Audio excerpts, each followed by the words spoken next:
Hello ladies and gentlemen, it's the Historical Gamer once again, and today I'm going to be doing something a little bit different than what I've been doing lately. This is in no way affecting the Rule the Waves Let's Play series which I've been working on. I've been releasing a video every other day, which I do intend to continue. I haven't decided how I'm going to fit Battle of Britain in, and I do still intend to return to Order of Battle Pacific, the Let's Play that I have ongoing, as well as, Commander the Great War and all of those other games. But I did want to touch base and take a look at Battle of Britain, which is an official modification which has been released by the individuals over there at the Art Aristocrats who made Order of Battle Pacific. It is a modification of Order of Battle Pacific to cover the Battle of Britain, which is, I don't know if celebrating is the right word, but undergoing its 75th anniversary as of yesterday. They released this just the other day, so I did want to go ahead and at the very least just kind of take a quick look at the modification and see what it's like. So we'll jump through the main menu screen there. If we take a look at the online news, you can see here just a little bit of information about the 1.93 patch Battle of Britain DLC. There's some fixes to aircraft carriers, strategic maps, also some changes to the editor and modding, but the big change is the free DLC that covers the Battle of Britain. There's also some other downloadable content that you can get. There's a 1v1 jungle map, there's a Beto Island single player map, and then a Coral Sea, which was a multiplayer map, I believe, that was released. All of these, I believe, are semi-official? Oh, no. The jungle was official, but the other two are not. But anyway, the one we're looking at here today is Battle of Britain, Order of Battle, Battle of Britain. So let's go ahead and take a look. Okay, so we can't really jump between things. It's just the Battle of Britain. Scenarios, there's the Battle of Britain, and then unit demonstrations. So the scenario provides a brief historical overview of the main aircraft involved in the Battle of Britain. So this is kind of like a tutorial. Meanwhile, the Battle of Britain scenario would be the English Channel, July 1940. But we're going to go ahead and we're going to play the campaign.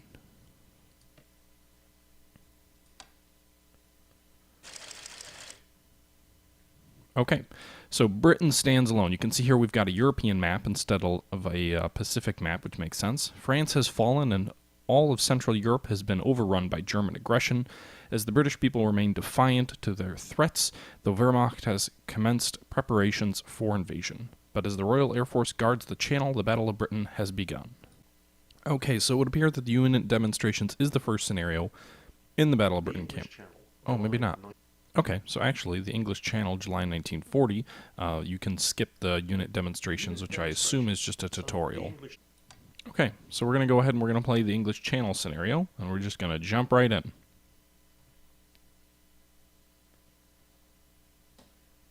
Some nice artwork here that you can see on the screen as far as the Battle of Britain's concerned. Reminds me a lot of some of the artwork that you see in the movie Battle of Britain for like the box cover and some of the other stuff. That's a really good movie from the 60s. I really miss those kind of movies where they use a lot of the actual historical aircraft and whatnot like they did in that as opposed to CGI. It's probably the best recreation of the Battle of Britain we're ever going to get in a movie just because the CGI effects of newer movies will probably never be able to recapture that feel. But anyway, let's jump right in. Okay, so you can see here we've got a map of southern England. We can see we've got some radar stations which provide some early warning. We've also got some Air Force units, some Royal Air Force units. Yikes, that's loud. Along the coast, and the Germans get the first move here. As you can see, they are moving to attack some of our convoys offshore. Okay, so you can see here it's a 36 turn game. Primary objectives: keep British morale above 0. Right now it's at 100, and reduce German morale to 0. Okay. Secondary objectives: protect the radar stations, destroy 6 Stuka dive bombers, destroy the artillery battery 701E, and then also do not lose 5 convoys. I'm guessing the Germans have some ships as well, maybe some E-boats. Doesn't look like we control the actual convoy ships. I'm guessing we just control the Air Force units as it appears. We don't have any money to spend on new aircraft either. So we could fly some Hawker Hurricanes out to protect these ships, which we're going to do. We've got some Hurricanes, and then the Bolton Paul Defiant. I don't know what that is. I guess that must be a hero unit with Bolton Paul Defiant. Okay. Anyway, so we're gonna fly these guys out.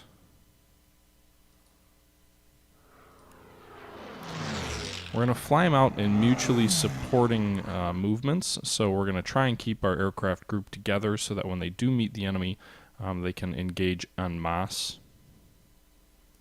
So we got those two units. I'm trying to see what else we have here. Oh, we have another fighter unit over here. Doesn't look like I've got a whole lot of localized options, though. You know, we've got some Messerschmitts, which are obviously conducting some sort of fighter sweep. I don't really want to intercept the enemy fighters just because there's really no point in doing so.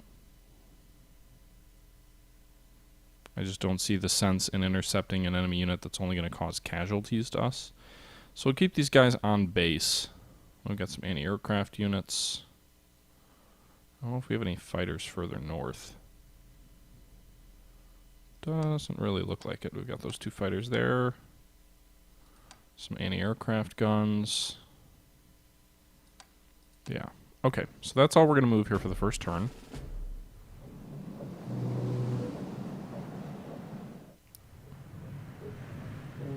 And you can see that those ships are moving on their own accord. Again, there's kind of an AI side that's on the British side.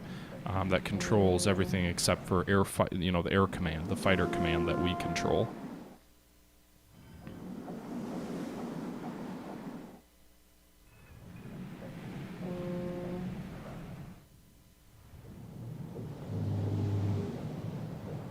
We'll see if these German Stukas attack this convoy here in the channel.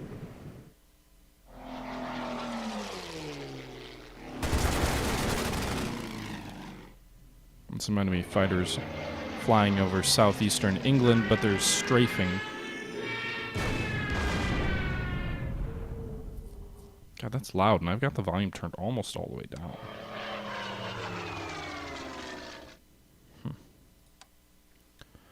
Okay. So nothing much of a count happened. The enemy fighters strafed a radar dome, but again, they're just fighter aircraft, so I see no reason to meet them on what looks like it would be an even battlefield. So we'll keep those fighters of ours in southeastern England over their airfields. Meanwhile, these Stukas do look to be a little bit exposed, so we're going to go ahead and we're going to attack these guys with the fighters that we have in the area.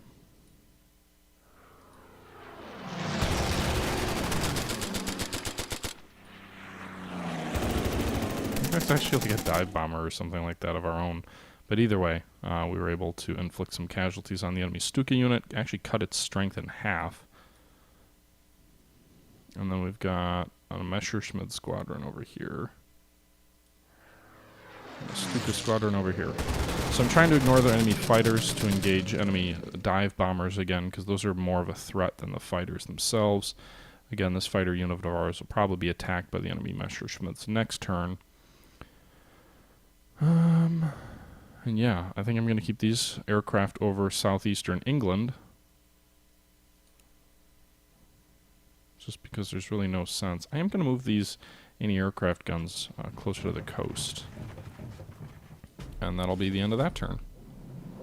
So again, this is kind of the introductory scenario to the actual Battle of Britain, in which the German Air Force attacked the Channel convoys in an attempt, as the briefing said, to lure the RAF out to destroy them over the Channel in more advantageous positions for the Germans, but also to attempt to, again, fight the Battle of the Atlantic by sinking more merchant shipping than the British could bring online, and kind of continuing that submarine campaign to attempt to starve out the British population.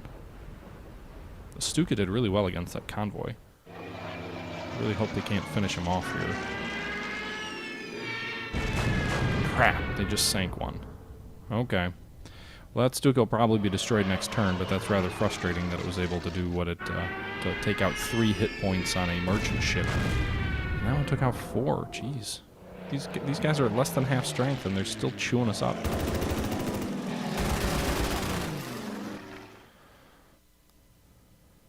Okay, we can see enemy aircraft here over the southeast of France. Convoy lost. Germans have destroyed a convoy attempting to cross the channel. Okay, so obviously that's going to cause us to fail one of our secondary objectives here.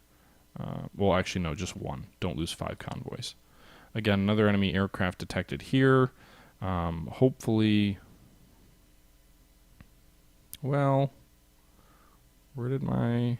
Oh, there's my aircraft gun. Alright, we'll do this. We'll shoot down these Messerschmitts with our anti-aircraft fire.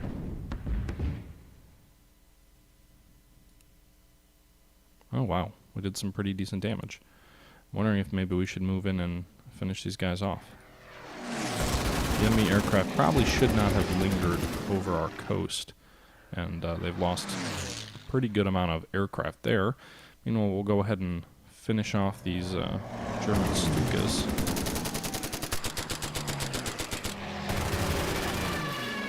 Down they go. So they did destroy an enemy convoy, but we were able to at least shoot those guys down. Meanwhile, this fighter group of ours is under attack by Germans, but we'll attempt to take the Stukas out before they can destroy that convoy of ours. This is a pretty slow scenario at this point. That just about does it. So you can see here these guys are going in toward London. We do have some points we can use, requisition points that we can use to replace some of our losses or buy new aircraft units. And I'm not quite sure how morale is tracked, other than I assume, you know, when you lose planes and ships or whatnot, it drops your morale a bit.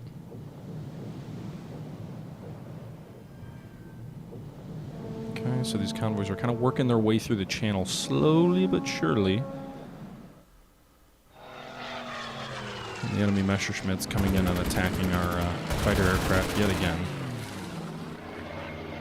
Meanwhile, I really don't want to lose this fighter aircraft, but I also want to make sure that this transport doesn't get sunk, so I don't have much choice here. Another enemy aircraft approaching. You can see several other enemy aircraft are starting to take off and close in. Looks like there's a Stuka there. Maybe a Bf 109 German fighter to the east there. And quite a few more enemy aircraft are moving now.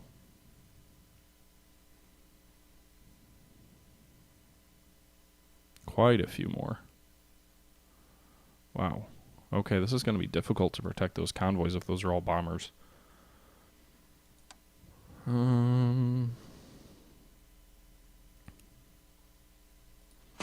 We'll go ahead and shoot down those Messerschmitts with our anti-aircraft fire. And then bring our own fighters in to deal with the enemy Stuka dive bombers before they have a chance to blow up our ships.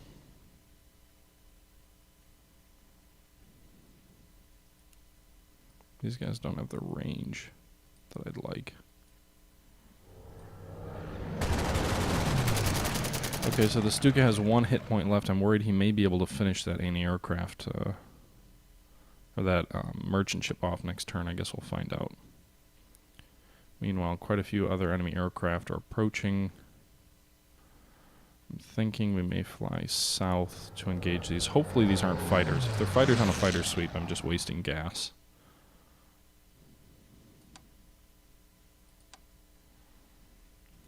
And we'll go ahead and end that turn.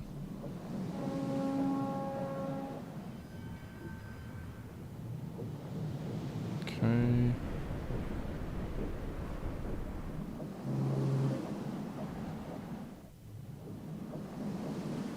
AI turn in progress. So that ship has 3 hit points left.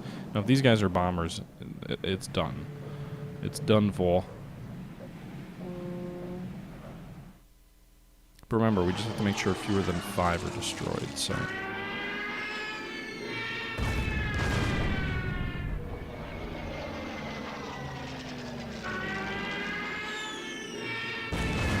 Damn, they finished them off. It seems like they hit a guaranteed 3 against the ships no matter what the strength of the unit. And there's a Messerschmitt. So my own planes are definitely in trouble here. And another Messerschmitt. Okay, the enemy fighter aircraft are coming out to play. And they'll probably finish us off here on this next go. No. So 3 enemy fighter aircraft there.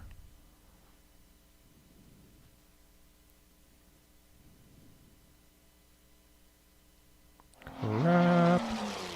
Okay, so fighters here. There's got to be more Stukas somewhere. These can't all be enemy fighters, right? So we lost 2 convoys now. British morale's dropped by 20. An Allied effort. After initial hesitation, the British government has approved the creation of several squadrons composed of foreign pilots. Coming from nations such as Poland, Czechoslovakia, Belgium, and France, many of these men are highly motivated and experienced in combat against the Germans.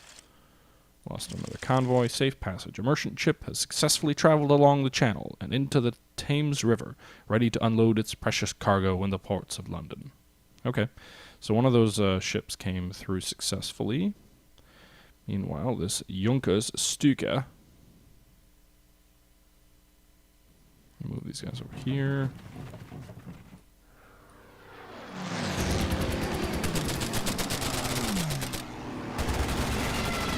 Down goes the Stuka. Okay, so we just shot down another enemy Stuka. That's good. Good, good, good.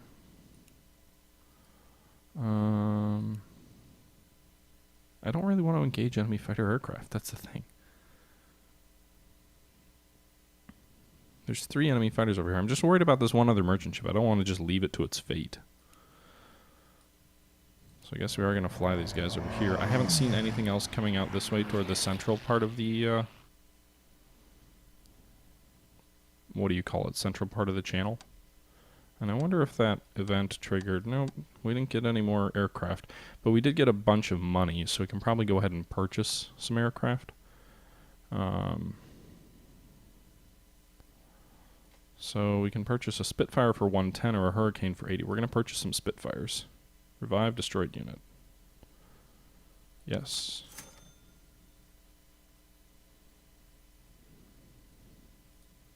Okay.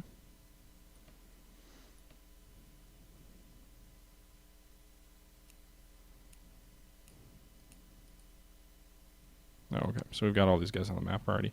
Okay, so we just purchased a Spitfire. I'm actually going to purchase a few more. Again, the Spitfire is by far our best option here.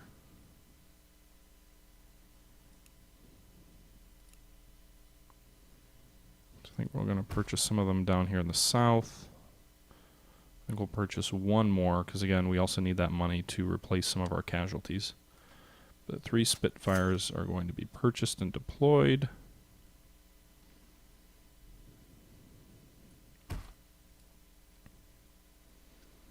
Okay. I don't think these guys can move yet, so we're good for the turn, and we're going to move on to the next one. We'll see if that Stuka, despite its casualties, keeps attacking our convoys. Meanwhile, we did get 1 convoy through to London last turn, and we've got another one that's coming in this turn, as well as 2 more which are approaching. And the fact that we destroyed that Stuka on that 1 convoy that had nearly been destroyed should mean that it'll get through okay as well. Okay, so you can see the enemy fighter aircraft coming out to play and engaging our own. Gun inflicting casualties on us. And that Stuka over here continues to attack our convoys. Actually, its damage did drop a bit, though, so instead of hitting 3 hit points every single time, it only hit 2 there. And our new Spitfires are getting attacked by Germans as well on their airfields, so that's a little bit concerning.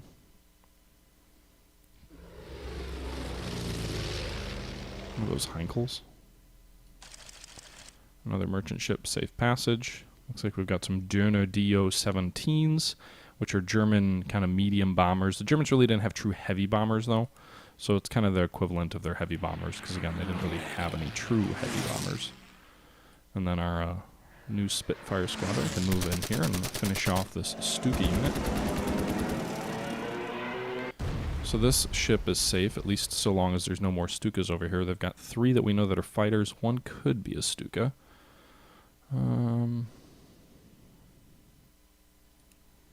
And then the Messerschmitt did fly over friendly territory, so we can use our anti-aircraft fire against it. Even though the air-to-air did favor them in that last battle, the anti-aircraft fire will help even the odds a bit. And then again, we want to make sure we're attacking more than anything. We want to make sure we're attacking the enemy bombers, because they are the ones that are really could be able to hurt us as far as like the merchant shipping and everything. I think we have one more fighter we haven't used yet. Yep, there it is. We'll fly over here to protect this grouping of ships as they move on.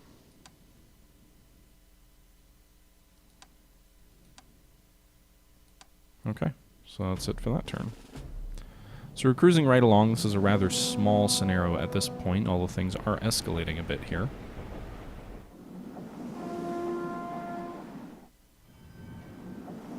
And we've got some more merchant ships. We've got 2 to safety so far, and 2 more are incoming. Now, it's worth noting that historically the attack on the convoys didn't produce the results that the Germans had hoped for. So this, you know, if we do manage to hold off, that'll mirror what happened historically.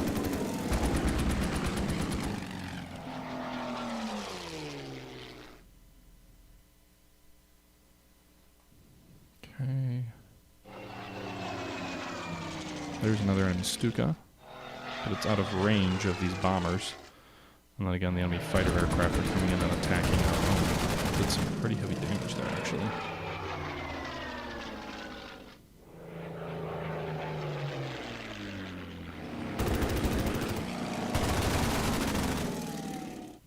Okay, so British morale still at 80. Germans are still at 100. Ordnance Survey. While abstracted, this scenario has been carefully based on maps by the Ordnance Survey of Great Britain. In the period of 1940 to 1945, this mapping agency produced many documents for the British War Office. Okay, that's kind of cool. What do we want to do? Should we go for the Stuka, or should we go for some of these other fighter aircraft? I think fighters seem to be what influence morale. So I'm thinking we'll...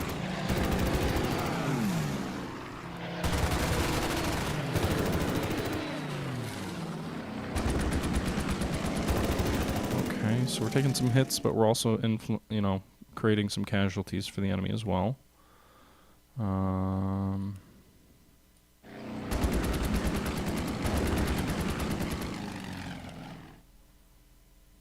Let's see.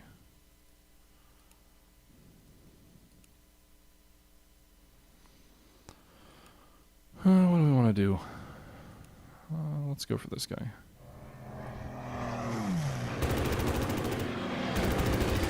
This guy only has 4 hit points left, so we'll go ahead and land him. And hopefully we can give him some replacements next turn. It's the only one that... Oh, we could land him too. So we'll land 2 of those guys at this airbase here. Hopefully the Germans don't attack it with any kind of level bombers, because that would certainly throw a wrench in our plans. I'll move these guys closer to the coast. Move these aircraft back here to protect this airfield. And I think we're okay right now, so we'll go ahead and we'll move another turn.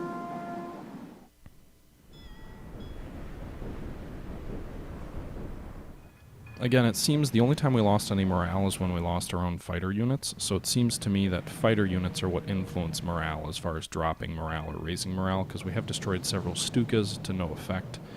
So again, maybe focusing more on the enemy fighter aircraft than we had planned to would be a way to win the scenario as well.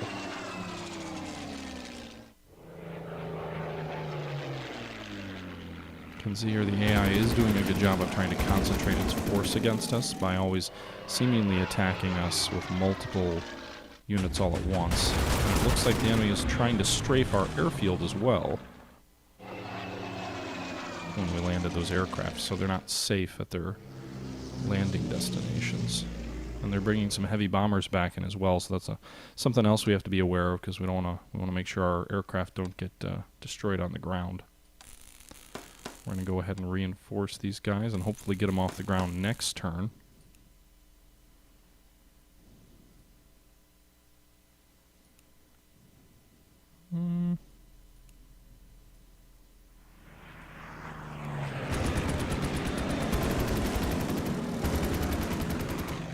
Okay, so that fighter unit's not gone, but it's very weak.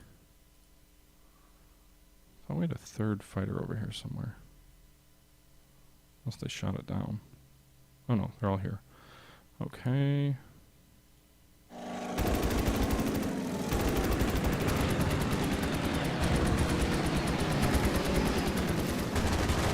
There we go. We knocked an enemy aircraft out of the sky. So hopefully they don't finish off this Hawker Hurricane of ours, which is pretty low on hit points as well. But at least we knocked our first enemy fighter aircraft out of the sky.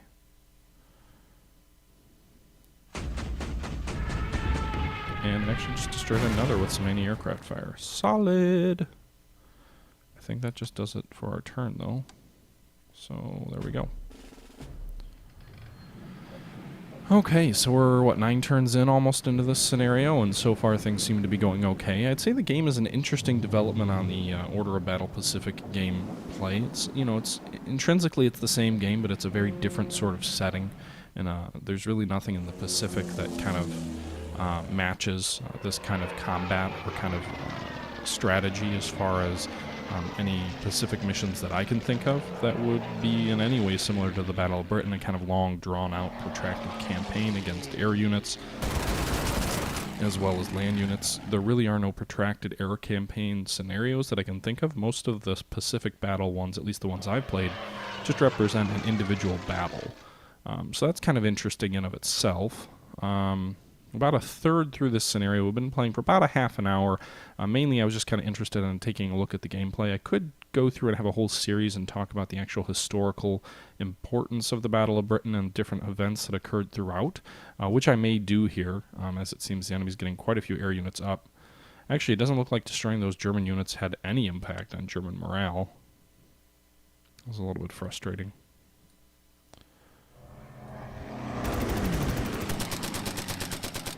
But we've got to send these guys home because they're low on fuel.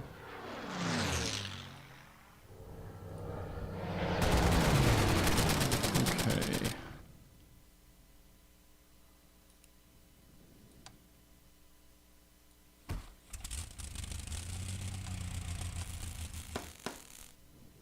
Okay.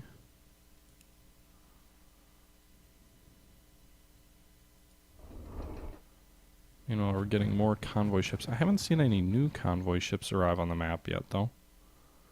We've also got a pretty fair amount of money that we can play with if we need to.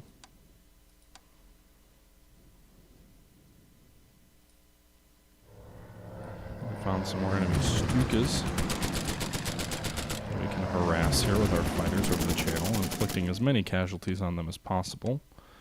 And that just about does it for the turn. So I think what I'm going to do is I'm going to go ahead and save the game. And I may do another video on this where I talk more about the actual battle and its importance. But I just kind of wanted to take a look. This is free DLC that's available for anyone who owns Order of Battle Pacific. So if you do have that game, you just download the latest patch and you get that. It doesn't in any way affect the old game. You just load up a different mod, essentially, which is all integrated in the installer. So it's all really simple. You just turn the game on, pick which one you want to play, and then you go ahead and play. I'd be interested to see how many scenarios are in here, how deep they are. So far, I'd say this is an interesting introductory kind of scenario. It's not too deep. We're almost 10 turns in. There's not a ton going on. There's a fairly limited selection of units, but nonetheless, it's a lot of fun, and I think I may consider revisiting this. But anyway, guys, the next video after this will be the next rule, the waves video. We'll follow the same kind of released pattern of every other day.